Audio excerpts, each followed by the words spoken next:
सप्तश्लोकी दुर्गा की व्याख्या को आगे बढ़ाते हुए आज जिस टॉपिक को मैं टच कर रहा हूं वह यह है कि आत्मज्ञान ही जीवन का परम लक्ष्य है। लेकिन इस आत्मज्ञान की प्राप्ति कैसे हो, इस पर प्रभु श्री रामकृष्ण ने मूर्ति पूजा का सहयोग लेने का विधान दिया है।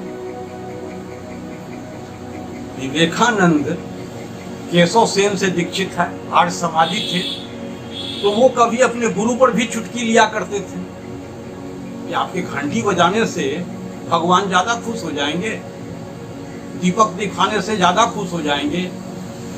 तो वो बहुत सहन किया करते थे और कहते थे कि भाई इससे जब भाव उत्पन्न होता है तो इसका सहयोग क्यों न लिया जाए।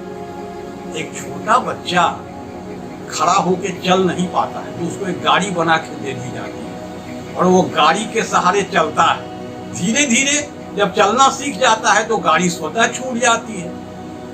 तो केशव सेन को भी कभी कभी कहा क्या,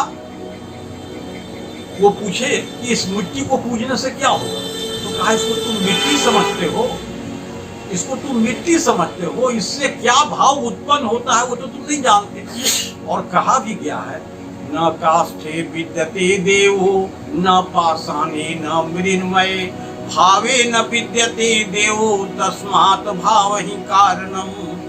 तो ये भाव ही मुख्य कारण है, तो भाव जगाने का माध्यम है।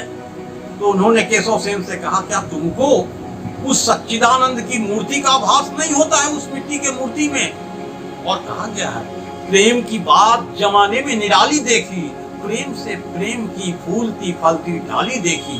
प्रेम आदर्श है दुनिया में जीने के लिए, प्रेम से शांति मिलती है सदा मन के लिए।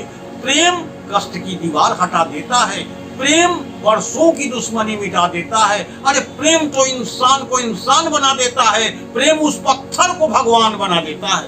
वैष्णो देवी में मात्र 3 पिंडियां हैं, लेकिन उसका दर्शन पा करके आज भी मैं खुद उसका प्रत्यक्ष उदाहरण हूं कि कई लोगों ने अपनी मनोकामना की सिद्धि पाई है। ये क्या है, वो मात्र जिस भाव से उसको पूजा जाता है वही भाव ही भगवान है। अब हम आ रहे हैं परमहंस देव की दूसरी विचारधारा पर। वो तीर्थ यात्रा को भी कहते थे ये भी आवश्यक है। बहुत सारे धार्मिक विचार वाले कहते हैं अरे भाई आदमी की अपना आत्मशुद्धि चाहिए, तो भाई आत्मशुद्धि चाहिए। वो कहे कि ठीक है, भगवान रामकृष्ण बड़ा सुंदर एग्जाम्पल दिए हैं, उदाहरण दिए हैं कि भाई गाय के पूरे शरीर में दूध तो है, लेकिन क्या सींग में से तुम दूध निकाल लोगे कि उसके पैर में से दूध निकाल लोगे? उसके लिए तुम्हें धन के पास जाना चाहिए। तो कहने का मेरा मतलब था उनका कि जो हमारे तीर्थ स्थल हैं वहां का वाइब्रेशन अलग है और उस वाइब्रेशन में जाने के बाद आपके मन पर एक बड़ा ही सकारात्मक प्रभाव पड़ता है। और जब वो सकारात्मक प्रभाव के आप परिवेश में आते हैं तो एक तरह से आध्यात्मिक चुंबकत्व स्वयं ही आपके अंदर आ जाता है।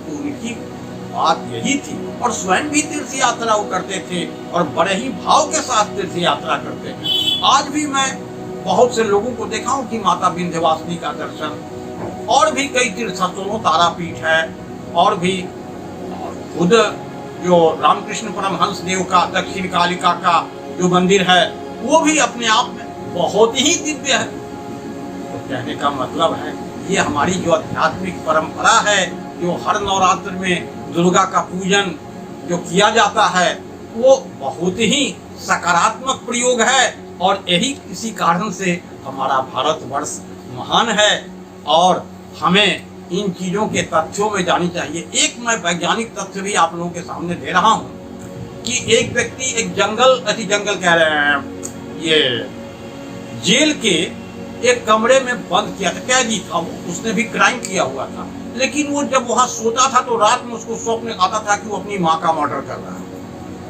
तो बड़ा नित्य प्रति वो बड़ा विचलित रहा करता था। उसने एक दिन जेलर से पूछ ही दिया कि भाई इस कमरे में क्या है? तो कहा कि हाँ, तुम्हारे पहले एक इसमें जो कैदी था, जो रहता था, वो अपने अब यहाँ से ट्रांसफर हो गया, वो अपने माँ का मर्डर किए हुए था, उसी लिए यहाँ पे। अब देखिए, उसके कुकृत्य का प्रभाव का लक्षण उस स्थान पे आ गया था, इसीलिए उसको वैसा स्वप्न होता है। तो ये सब बातें जो है आध्यात्मिकता की, बोले कि they are self speaking truth. इसलिए तीर्थों में शक्ति है, मंदिर में शक्ति है, मूर्ति में शक्ति है, सब अपनी जगह पर है। हाँ, उस शक्ति को कैसे आप खींचेंगे, ये आपकी गुरु के प्रति श्रद्धा, मूर्ति के प्रति श्रद्धा पर निर्भर करता है। एक बार तुलसीदास जी भगवान कृष्ण की मूर्ति को देखे तो कहे, किन गोपियन किन चंद्रिका, बले भरे हो नाथ,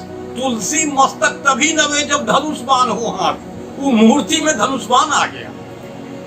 ये है भक्तों की प्रबल प्रेम के पाले पड़कर प्रभु को नियम बदलते देखा।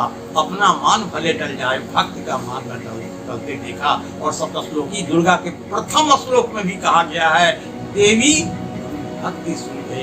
इसीलिए इस पर आप लोग ध्यान दें और उस माता का ध्यान करें भक्ति के साथ। जय माता।